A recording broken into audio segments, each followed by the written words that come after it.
आप सभी का स्वागत है। मैं हूं आपके साथ श्रीकांत यदु। भूपेश कैबिनेट की बैठक में आज कई अहम फैसले लिए गए हैं। उसी में से एक था प्रधानमंत्री आवास योजना के लिए कर्ज लेने का। 762 करोड़ 81 लाख रुपए कर्ज लेने का जो प्रस्ताव है उसे पारित किया गया। और इसी मुद्दे पर चर्चा करने के लिए आज हमारे साथ मौजूद है वरिष्ठ पत्रकार प्रकाश पुंज पांडे सर। साथ में है बीजेपी से वरिष्ठ नेता राजीव चक्रवर्ती जी और कांग्रेस से वरिष्ठ नेता सुरेंद्र वर्मा जी। आप तीनों का बहुत बहुत स्वागत है सर साधना न्यूज में। सुरेंद्र जी, सबसे पहला सवाल आपसे। आज ही केंद्र से भी 80,000 मकान का प्रस्ताव जो है बजट में रखा गया था, पारित हुआ है। और आज ही छत्तीसगढ़ कैबिनेट ने भी कर्ज लेने का जो प्रस्ताव है वो पारित किया है पीएम आवास योजना के लिए। यदु जी, निश्चित रूप से आपको याद होगा माननीय प्रधानमंत्री जी ने वादा किया था किसानों से 2022 तक आय दुगुनी करने का। आय तो दुगुनी नहीं हुई बल्कि लागत दुगुनी हो गई। उसी तरह से प्रधानमंत्री जी ने 2014 में वादा किया था कि 5 साल के भीतर सभी के पास रहने के लिए आवास होगा।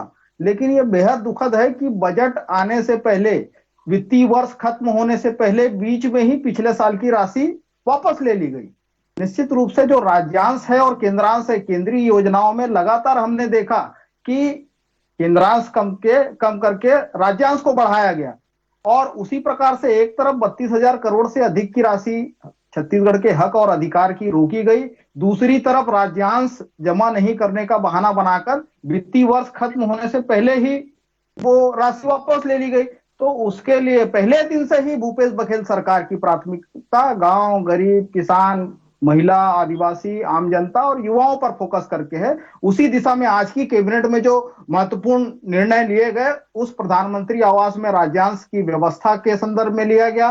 दूसरी महत्वपूर्ण बात, जो पदोन्नति वर्षों से लंबित थी उसमें प्रावधान किया गया। और उसके साथ साथ जो कृषि के बाद दूसरा सेक्टर होता है रोजगार जनरेट करने का यदु जी, वो होता है रियल एस्टेट। हमने देखा कि किस प्रकार से रियल एस्टेट में छोटे भूखंडों की रजिस्ट्री रोकी गई थी। हमने घोषणा पत्र में वादा किया था और आते ही उस वादे को पूरा किया। छोटे भूखंडों की रजिस्ट्री शुरू हुई और गाइडलाइन दरों में जो बेतहाशा वृद्धि हुई थी उसमें पिछले 3 साल से 30% कटौती अनावरण रूप से जारी थी। उसको आज के इस कैबिनेट में वो जो कटौती है गाइडलाइन दरों में, उसको 30 से बढ़ाकर 40 किया गया। तो निश्चित रूप से सभी क्षेत्रों में समग्र विकास छत्तीसगढ़ का होगा। और ये क्रांतिकारी निर्णय हैं आज के कैबिनेट में जो लिए गए हैं। और लगातार ऐसे जनहितकारी योजनाओं के कारण से भूपेश बघेल सरकार ने पूरे देश के सामने अनेकों प्रतिमान स्थापित किए हैं। और नवा गढ़बो छत्तीसगढ़ की दिशा में एक बहुत क्रांतिकारी कदम है और स्वागत योग्य है। ठीक है राजीव जी, पीएम आवास योजना को लेकर लगातार आप लोग जो है सरकार पर निशाना साध रहे थे, लेकिन सरकार ने तो लोन लेने के लिए अनुमति प्रदान कर दी है। ये देखिए यदु जी, बहुत दुर्भाग्यपूर्ण था कि जब संघीय व्यवस्था थी कि 60% केंद्र सरकार इसमें प्रधानमंत्री आवास योजना में पैसा देती थी, 40%। लेकिन लगातार केंद्र के पास बजट नहीं होने का बहाना, या एक कोई भी केंद्र जो कुछ मॉडल देती है या कुछ फायदा देती है तो राज्य शासन उसमें अड़ंगा लगा देती है। इसमें भी राज्य शासन ने अड़ंगा लगाया कि 90-10 क्यों नहीं, 40 क्यों, ऐसा करके बहुत सारे हितग्राही, जब आप देखेंगे यदु जी कि पिछले 2-3 वर्षों में, 4 वर्षों में बहुत लोग, गरीब लोगों ने अपना छत, कि हर प्रधानमंत्री का सपना था कि हर गरीब के सर पर छत हो अपना, तो उन्होंने इस दिशा में काम किया। और जो 2.5 लाख रुपए जो सब्सिडी या जो पैसा आना चाहिए था, आखिरी के वर्षों में बंद हो गया, तो मजबूरन केंद्र सरकार को पैसा वापस लेना पड़ा, जो प्रोटोकॉल होता है एक फाइनेंस का। तो अभी राज्य सरकार जागी है, क्योंकि चारों तरफ इसको लेके बहुत बातें हुई, बहुत समीक्षा हुई, बहुत आलोचना हुई कि राज्य सरकार हितग्राहियों का पैसा रोक रही है। इसके अलावा और भी केंद्रीय योजनाएं आप देखिएगा कि हम लोग 5 लाख रुपए एपीएल हो या बीपीएल हो, स्वास्थ्य योजना का पैसा देते थे, उसे राज्य सरकार ने रोक लिया। एपीएल के लिए मात्र 50,000 रुपए का प्रावधान रखा है चंदूलाल चंद्राकर मेडिकल के नाम से, और कहते हैं कि हम 20 लाख देंगे, 20 लाख के 10 आदमी भी खड़े कर दें, किसी को ये पैसा नहीं दे रहे हैं। तो जितनी भी केंद्रीय योजनाओं के फायदे मिलने चाहिए थे, राज्य शासन अपने संघीय व्यवस्था से ऊपर उठकर उसमें राजनीति प्रेरित करती है। अच्छी बात है, आपके चैनल के माध्यम से जानकारी मिली है कि कैबिनेट में बैठक हुआ है, तो हम शुभकामना देते हैं। लेकिन आगे भी हमें शक, जितनी भी योजनाएं आएगी उसमें कांग्रेस की राज्य सरकार उसमें अड़ंगे अपनाएगी, या उसकी मीमांसा करने के नाम से छिद्रान्वेष करेगी, तो कम से कम जनता के हितों के ऊपर आप अपनी पॉलिसी मत लगाइए और जनता के हितों को ध्यान में रखते हुए उसमें राजनीति न करें। क्योंकि हम देख रहे हैं, चाहे स्वास्थ्य योजना हो या प्रधानमंत्री आवास योजना हो या दूसरे अन्य योजनाओं में भी हमेशा से केंद्र के ऊपर आरोप लगाकर राजनीति करती है, और ये राजनीति से परे हटकर विकास के काम करे तो बहुत अच्छा होगा। लेकिन हम देख रहे हैं कि राज्य सरकार लगातार राजनीति करती है और हितग्राहियों के लाभ में हमेशा नुकसान पहुंचाती है। बेरोजगारी भत्ते के नाम पर भी राज्य सरकार का था, आज भी बेरोजगारी भत्ता नहीं मिल रहा, न ही रोजगार के कोई अवसर के लिए ऐसे कोर सेक्टर के कोई फैक्ट्रियां खोली जा रही, ना स्मॉल सेक्टर की कोई फैक्ट्रियां खोली जा रही है। तो बहुत दुखद स्थिति है। बेरोजगार भी आंदोलित है, किसान भी आंदोलित है, और जिनके मकान बनने थे आज भी अधूरे पड़े हुए हैं, प्रधानमंत्री आवास योजना के पैसा नहीं आ रहा है, उसे अविलंब जारी करना चाहिए। ठीक, प्रकाश सर आपसे जानना चाहेंगे, करीब 1.5 लाख जो है मकान इससे बनेंगे, जो आज प्रस्ताव जिससे पारित हुआ है कर्ज लेती है, तो किस तरह से देखते हैं आप, क्योंकि आंदोलन भी हुआ इसको लेके काफी। देखिए श्रीकांत जी, आपका जो मुद्दा है ये बहुत ही विशिष्ट मुद्दा है, और जो आपने एक वर्ड यूज किया, एक शब्द यूज किया, कर्ज। ये कर्ज हमारे लिए फिलहाल प्रदेश के लिए बहुत ही डेंजरस और हानिकारक शब्द प्रतीत होता है, क्योंकि ऑलरेडी 53,000 करोड़ के ऊपर कर्ज लिया जा चुका है और प्रत्येक नागरिक लगभग 25,000 रुपए कर्ज में है इस समय। तो ऐसा नहीं कि ये कांग्रेस सरकार ने ही कर्ज लिया, ये कर्ज पिछले 20 सालों में धीरे धीरे मीन्स बीजेपी शासन के एंड तक मेरी जानकारी में लगभग 38 से 39,000 करोड़ का कर्ज ले चुके थे। उसके आगे कंटिन्यू हुआ है। अब उसमें बहुत सारे व्याधियां भी सामने आई हैं, राज्य सरकार को कोविड में ही सारे काम करने पड़े, लेकिन ये कर्ज लेना अभी इस समय प्रदेश अफोर्ड उस स्थिति में नहीं है कि कर्ज लिया जाए। आते हैं इस योजना के ऊपर, तो ये जो योजना है वो योजना वाकई बहुत अच्छी है, और कोई भी सरकारें हो, यूपीए की हो या एनडीए की सरकारें हो, उन्होंने प्रधानमंत्री आवास योजना में काम अच्छा किया है। और मैंने पिछले 6-8 महीने में छत्तीसगढ़ के सुदूर अंचलों से लेके कई गांवों के सर्वे किए हैं, पर्सनल सर्वे किए हैं। वाकई इसमें जिन्होंने एक कमरे का मकान बनाया था उन्होंने उसको एक्सटेंड कर दिया, और घर में गांव में अब जो कच्चे मकानों की जगह पक्के मकान दिखने शुरू हो चुके हैं। और उसी क्रम में मुझे लगता है कि उस बात को कंटिन्यू करने के लिए राज्य सरकार ने भी ये जो सैंक्शनिंग किया है कि अब इसमें हम और आगे कर दे सकते हैं। लेकिन मुझे लगता है कि कहीं ना कहीं राज्य और केंद्र की जो आपस की समन्वय है, कोऑर्डिनेशन, उसकी कमी हर योजनाओं में साफ दिखाई पड़ती है। और ये अगर कोऑर्डिनेशन अगर प्रॉपर बन जाए तो मुझे लगता है जनता के लिए इससे लाभकारी कुछ नहीं हो सकता है। क्योंकि जैसे राजीव जी ने कहा अभी कि केंद्र द्वारा फंड जो एलोकेट किया जाता है योजनाओं के लिए, वो राज्य सरकार कंज्यूम नहीं कर पाती है समय सीमा के अंदर। राज्य सरकार का कहना है कि भाई हमें समय कम दिया जाता है, हमें जो कानूनी कार्रवाई होती है, जो कागजी कार्रवाई होती है, जो डॉक्यूमेंटेशन होते हैं वो कंप्लीट नहीं होते हैं, पूरा सपोर्ट नहीं मिलता है। तो मैं बस यही जो एक कमी है मैं उसी को इंगित करना चाहता हूँ कि अगर राज्य और केंद्र सरकार में कोऑर्डिनेशन जो इस समय थोड़ा सा कम दिखता है वो अगर बढ़ जाए, जैसे जीएसटी के रिटर्न के लिए भी कई बार मुख्यमंत्री ने पत्र लिखा है, लेकिन जीएसटी का पैसा अभी तक और न सिर्फ छत्तीसगढ़, बहुत से राज्यों को नहीं मिला है, ये ऑन रिकॉर्ड है। केंद्र सरकार का कहना है कि हमारे पास जीएसटी रिटर्न करने के लिए अभी पर्याप्त फंड नहीं है। ठीक है, केंद्र सरकार भी आरबीआई से पैसा ले रही है, देश के बहुत से एसेट्स है, उसकी नीलामी भी हो रही है, उसको बेचा भी जा रहा है। लेकिन सबसे बड़ी बात है कि जो जनता को हित पहुंचाने वाली जो योजनाएं हैं उसमें हम ऐसा कोई मॉडल जनरेट करें, जैसे पीपीपी मॉडल्स है, ऐसे बहुत से मॉडल्स है जिससे कम से कम कर्ज लेने से मुक्ति मिले। क्योंकि कर्ज ये बढ़ता जा रहा है और ये आने वाली सरकारों पर ही कैरी फॉरवर्ड होगा। तो इस बारे में भी जनता की हितों के साथ साथ सरकारों को भी ध्यान देना चाहिए और आपस में कोऑर्डिनेशन बना के काम करना चाहिए। ठीक है सुरेंद्र जी, बीजेपी कह रही है कि केंद्र सरकार के हर योजनाओं पे राजनीति होती है छत्तीसगढ़ में।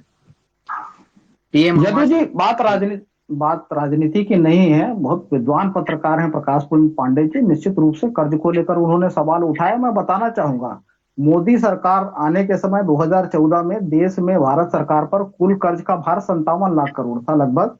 आज वो बढ़कर 1,147 करोड़ है। लगभग 168% कर्ज का भार बढ़ा है। आज जो बजट प्रस्तुत हुआ है उसमें हमारे कुल राजस्व संग्रहण का लगभग 54.6% केवल ब्याज के भुगतान में हम चुका रहे हैं। तो लगातार केंद्र सरकार की नीतियों के गलत आर्थिक नीतियों के चलते राजकोषीय घाटा बढ़ रहा है। आज के प्रस्तुत बजट में 16,61,196 करोड़ जो है राजस्व घाटा अनुमानित है। तो भारतीय जनता पार्टी कर्ज का आरोप न लगाए। निश्चित रूप से हमने जो कर्ज लिया है वो लोगों को कर्ज से उबारने के लिए, किसानों को कर्ज से उबारने के लिए, उनको फसल का सही दाम देने के लिए लिया है। और केंद्र सरकार के द्वारा जो कर्ज है वो प्रत्येक नागरिक पर लगभग 32,000 रुपए का है। छत्तीसगढ़ सरकार अपने संसाधनों से अपने कर्ज को चुकाएगी। और जो तरलता बढ़ी है यहाँ विगत 3 वर्षों में जनहितकारी निर्णयों से अर्थव्यवस्था में ग्रोथ है और बिजली, पानी, सड़क, खनिज तमाम संसाधन सरप्लस हैं। छत्तीसगढ़ सरकार अपने लिए कर्ज को अपने संसाधनों से चुकाने सक्षम है। आज जो कैबिनेट का मामला है यदु जी, आज देखिए यही तो अंतर है नीति और नियत का। भारतीय जनता पार्टी के 15 साल के कुशासन में यहाँ 3 जूट मिल हुआ करते थे। पांडे जी विदित हैं, धमतरी में था, रायगढ़ में था, बिरगांव में जूट मिल था। वो इनकी गलत नीतियों के चलते बंद हो गए। 19 से 24 के लिए जो हमने नई औद्योगिक नीति तय की है उसमें विशेष पैकेज, क्योंकि हमको बारदाने का संकट हर साल देखने को आता है। धान खरीदी के टाइम में आपूर्ति नहीं होती, जूट कमिश्नर के द्वारा समय पर नहीं दिया जाता। उसी प्रकार से बालिका जन्म पर जो द्वितीय बालिका होगी उसको 5,000 रुपया जो है एक मुश्त सहायता का निर्णय लिया गया है। कोदो, कुटकी, रागी जो फसल वनांचलों में होते हैं, जो भर्री जमीनों पे होते हैं, उसकी खरीदी की व्यवस्था वनोपज संग्रह समिति के माध्यम से की जाएगी, जिसका प्रतिफल जो है 3,000 रुपया प्रति क्विंटल जो देश में और कहीं नहीं है। चतुर्थ कर्मचारियों के लिए इनका चरित्र बाहर से लाके छत्तीसगढ़ के युवाओं के नौकरी के सुनाई नहीं दे रहा है। सुरेंद्र जी, कुछ तकनीकी दिक्कत आ रही है लग रहा है, आवाज सही नहीं आ रही। सुरेंद्र जी, कुछ तकनीकी दिक्कत आ रही है लग रहा है, आपका आवाज सही से नहीं पहुंच पा रहा।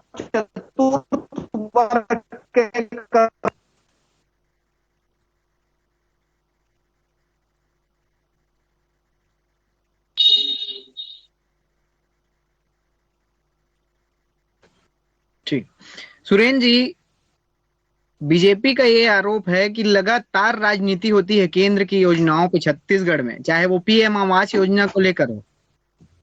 देखिए यदु जी, या राजनीति क्यों नहीं होनी चाहिए। लगातार जो मोदी सरकार का चरित्र रहा है वो राज्य के आर्थिक हितों के खिलाफ रहा है। आपको याद होगा पिछले बजट में जो सेंट्रल एक्साइज होता है उसमें 42% हिस्सा राज्यों को देना रहता है। तो डीजल पेट्रोल पर लगने वाले सेंट्रल एक्साइज का एक हिस्सा हटाकर उसके स्थान पर सेस लगा दिया गया, क्योंकि सेस का पैसा राज्यों को नहीं देना होता है। उसी प्रकार से तमाम योजनाएं, मैं आपको गिना दूं, प्रधानमंत्री सड़क योजना में 100% राशि केंद्र के द्वारा वहन किया जाता था, लेकिन अब उसको 60 और 40% वित्तीय भार राज्यों पर लादा गया। उसी प्रकार से पीएम आवास, आपको भी याद होगा जब इंदिरा आवास हुआ करता था नाम इसका, 75% राशि केंद्र से आती थी, अब उसको 60-40 कर दिया गया। बागवानी मिशन में 90% राशि केंद्र से आती थी, अब उसको 60-40 कर दिया गया। तो भारतीय जनता पार्टी के नेता और मोदी सरकार की जो नीति और नियत है वो राज्यों के आर्थिक हितों के खिलाफ है। एक तरफ राज्यों के हक का पैसा रोकते हैं, दूसरी तरफ केंद्रीय योजनाओं में राज्यांश बढ़ाते हैं केंद्रांश कम करके। तो ये चरित्र जो है ये राज्यों के आर्थिक हितों के विपरीत है, और देश जो है वो राज्यों का संघ है। आप राज्यों का नुकसान करके देश की तरक्की की कल्पना नहीं कर सकते यदु जी। ठीक, राजीव जी। देखिए श्रीकांत जी, मैं आपको बता दूं, ये व्यवस्था जब से शुरू हुई है, ये आज की व्यवस्था नहीं है। इंदिरा ना, मैं अंतर 2014 और 2020 के संदर्भ में बताया। 2014 से पहले। अरे भाई साहब सुन लीजिए, इंदिरा आवास योजना में कितनी राशि देते थे, आज कितनी? 2.5 लाख 75%। अब आपने 40 कर दिया उसको। कितना देते थे? 20,000 रुपए। यही तो कह रहा हूँ। ना, आप रेशियो, केंद्रांश और राज्यांश के रेशियो पर बात करिए। आप 2.5 लाख रुपए में एक मुकम्मल छत बन जाती है। मेरा विनम्र निवेदन है राजीव जी, मेरा निवेदन है, ये तो महंगाई के साथ साथ आप अनाप शनाप बढ़ा रहे हैं, पेट्रोल डीजल के दाम बढ़ा रहे हैं और सिलेंडर के दाम बढ़ा रहे हैं, सीमेंट और छड़ के दाम बढ़ा रहे हैं, तो कसम से लागत बढ़ेगी। विषय वो नहीं है, विषय ये है कि आप केंद्रांश कम करके राज्यांश क्यों बढ़ा रहे हैं। दी जाती थी उसमें अंतर था, लेकिन आज एक बहुत वृहद राशि दी जा रही है। पहले ऊंट के मुंह में जीरा होता था। मेरी आपत्ति राजीव जी, मेरी आपत्ति सिर्फ इस बात पर है कि आप अपनी जिम्मेदारी से भागकर राज्यों पर अतिरिक्त बोझ क्यों लाद रहे हैं। आप रेशियो जो हमारे भी राज्य की सरकारें हैं, आप ऐसा क्यों सोचते हैं कि नहीं, आपके यहाँ तो न सलाह की जरूरत है, ना आप सुझाव लेते हैं, अधिनायकवाद है। उड़ीसा में फिर क्यों नहीं वहां के मुख्यमंत्री राजनीति करते हैं? राजस्थान में तो आपकी सरकार है, प्रताड़ित तो पूरा देश है। नहीं, ये सुरेंद्र जी केवल आपके मुख्यमंत्री जी, मैंने हमारे मुख्यमंत्री जी, छत्तीसगढ़ के मुख्यमंत्री। मेरा व्यवहारिक सवाल है राजीव जी, मेरा व्यवहारिक सवाल ये है कि जब केंद्र के पास संसाधन अधिक हैं तो केंद्रीय योजनाओं में राज्यांश क्यों बढ़ा रहे हैं? जो रेशियो है आप क्यों लगातार उसको केंद्रांश कम करके राज्यांश बढ़ा रहे हैं? इतना सा सवाल है, जवाब दे दीजिए आप। राज्य सरकार को भी जितनी रॉयल्टियां मिलती है, जितने इनकम है, वो अपने योजनाओं को चला सकती है। आप हर योजनाओं का केवल केंद्र से पैसा लेंगे और आप अपने मंत्रियों के लिए गाड़ी खरीदेंगे, उनके लिए बड़ी बड़ी चमचमाते आवाज खरीदेंगे, आप अपने पब्लिकेशन के लिए लंबा चौड़ा पैसा खर्च करेंगे, ऐसा नहीं होता है। ये संघीय व्यवस्था है। आपके राजस्थान के सरकार ने तो आरोप नहीं लगाया, आपके केरल की सरकार ने तो आरोप नहीं लगाया है। सभी राज्यों की आपत्ति है। विगत दिनों राज्यों के मुख्यमंत्री के साथ में जो मीटिंग थी, सारे राज्यों ने उस पर आपत्ति की थी सरकार। और आप जो राज्यांश की बात कर रहे हैं सुरेंद्र जी, आप समझ लीजिए बात को। आप लोग छोटी सी राशि देकर केंद्र और राज्य का पैमाना हुआ करता था। ना, छोटी राशि नहीं है, लगभग आधी है। वही तो मैं कह रहा हूँ। प्रधानमंत्री सड़क योजना पूरी तरह से केंद्र की योजना है, उसमें 40% आप राज्यों से मांग रहे हैं।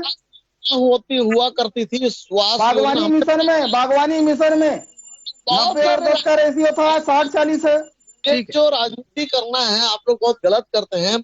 जो बहुत अच्छी रकम आती है उसको भी आप, उसमें भी अगर राजनीति करेंगे कि 60 क्यों किया, 40 क्यों किया, तो ये पूरे देश भर में एक आर्थिक कमेटी ने तय किया है और उस कमेटी ने रिव्यू मीटिंग में आपके अर्थशास्त्र के भी सचिव थे, केंद्र के भी सचिव थे और आपसी सहमति बनी। ना, राज्यों से सहमति नहीं लिया गया। ये अधिनायकवाद है। हम दो हमारे दो के मुनाफे पर सरकार चल रही है।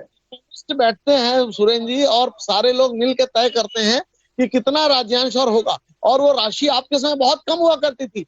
आज उस राशि को 10 गुना 20 गुना कर दिया गया है और उसके कारण उसको बढ़ाया गया 60 और 40।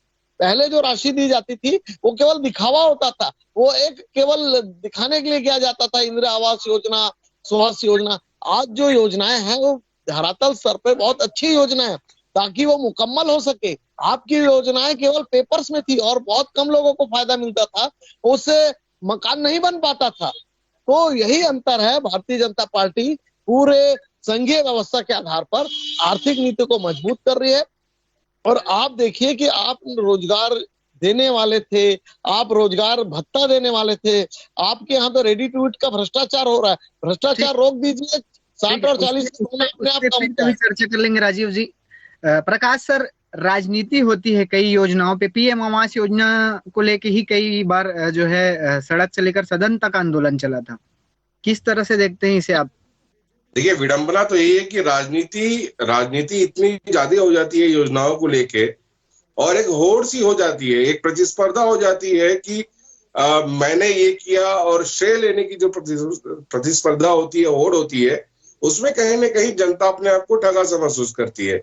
मैं जो इसके पहले भी मैंने जो कहा कि कोऑर्डिनेशन की कमी साफ दिखती है। दो प्रवक्ताओं की एक डिबेट में अगर दो प्रवक्ताओं की बातों में इतना विरोधाभास है तो सोचिए कि कोऑर्डिनेशन कहाँ है। ये कोऑर्डिनेशन की जो कमी है, इसी के कारण राज्यों पे भार भी पड़ रहा है। सुरेंद्र जी ने कहा कि राज्यों के ऊपर राज्यों से सलाह नहीं लिया जाता है। इसके लिए आपको ऑब्जेक्शन भी उठाना चाहिए ना। इसके लिए फोरम्स बने हुए हैं नेशनल लेवल पे, आपको इसके लिए वॉइस रेज करना चाहिए, आवाज उठाना चाहिए, क्योंकि ये बात तो सही है कि केंद्र में जिस प्रकार से काम हो रहे हैं वहां तो अपनों की भी नहीं सुनी जाती है। अभी विगत दिनों कांग्रेस के जो महाराष्ट्र के अध्यक्ष है नाना पटोले, उन्होंने भी जब वो सांसद थे उन्होंने भी इस बात को उठाया था कि बातें सुनी नहीं जाती है। लेकिन अगर बातें सुनी नहीं जाती हैं तो ये काम किसके इशारे पे हो रहा है? अगर अल्टीमेटली देश की सरकार देश की जनता के लिए ही तो बनी है। अगर ऐसे उनके निर्णयों से, ऐसे उनकी योजनाओं से अगर जनता को ही बेनिफिट नहीं हो रहा है तो ऐसी सरकारों का क्या मतलब? और इसके लिए बहुत से फोरम्स बने हुए हैं, उस पर आवाजें उठानी चाहिए। और कहीं ना कहीं देखिए, इस कोऑर्डिनेशन की कमी से कोई भी, बोलते हैं ना, अगर कोई भी एक चीज शाश्वत है तो वो है परिवर्तन। आज सरकार कांग्रेस की है छत्तीसगढ़ में, कल किसी और दल की होगी। आज केंद्र में बीजेपी सरकार है, कल किसी और की होगी। ये तो परिवर्तन आजादी के बाद से हमने देखा है। लेकिन हमें इसके साथ साथ सरकारों को ये संवेदनशीलता दिखानी चाहिए कि जनता के हितों की रक्षा और उनकी जो समस्याएं हैं उनका निदान हो। आपस की नुराकशी तो चलती रहेगी, लेकिन उसकी एक सीमा होनी चाहिए। अब केंद्र बोले कि हम फंड दे रहे हैं, राज्य बोले कि फंड इनसफिशिएंट है, तो पूरा नहीं हो पाता है तो केंद्र वापस ले जाती है, तो जीएसटी का रिटर्न नहीं होता है। ऐसे बहुत से स्टैंडर्ड्स हैं जहां पे केंद्र और राज्य सरकारों में विरोधाभास देखने को मिलता है। लेकिन खामियाजा अल्टीमेटली जनता को भुगतना पड़ता है। तो आपने इस बात को जहां से शुरू किया, मैं वहीं पे इसको एंड करता हूं कि राजनीति के कारण ही जनता को दिक्कत हो रही है और सरकारी योजनाओं में कम से कम राजनीति नहीं होनी चाहिए। ठीक, समय की कमी है सर, एक आखिरी सवाल आपसे है। छत्तीसगढ़ में जो आज अनुमति मिली है कर्ज लेने की, उससे करीब 1.5 लाख जो है पक्के मकान बनेंगे। केंद्र में जो बजट पेश हुआ है उससे करीब 88,000 मकानों की स्वीकृति हुई है। किस तरह से देखते हैं आप जो है ग्रामीण क्षेत्र में इसका क्या कुछ प्रभाव पड़ेगा? बिल्कुल पड़ेगा। देखिए, ये योजनाएं ग्रामीण सेक्टर में ही ज्यादा अपील करेंगी। मैंने इसके पहले भी कहा कि प्रधानमंत्री आवास योजना में जो पहले कोऑर्डिनेशन से काम होते हैं उसका बेनिफिट जनता को मिलता है, और ये होना चाहिए। तो बहुत अच्छी योजना है। जिसके पास कच्चा घर है वो पक्का घर बना ले। कई लोग के पास घर नहीं होते हैं, सिंगल रूम के घर होते हैं, वो डबल रूम बना सकते हैं। ये इसमें नए घर लेने वालों के लिए भी जो 2 से 2.5 लाख, मेरे ख्याल से सुरेंद्र जी से सही बता पाएंगे, 2.5 लाख की छूट थी। तो ऐसी जो योजनाएं हैं इसका जनता को बेनिफिट होता है। मेरा सिर्फ इतना ही बोलना है कि सुचारू रूप से, और ये देखिए संजोग की बात है कि आज भूपेश कैबिनेट की मीटिंग हुई, उसमें भी ये बात सैंक्शनिंग हुई, कर्ज लेने के लिए ग्रांट सैंक्शन हुआ है। और आज केंद्र सरकार ने भी 80 लाख घर बनाने का वादा किया है। तो क्यों ना इसको कोऑर्डिनेशन बना के, आपस में तालमेल बना के जो काम हो उससे जनता को मैक्सिमम बेनिफिट हो, इस पर एक बार दोनों सरकारों को ध्यान देना चाहिए।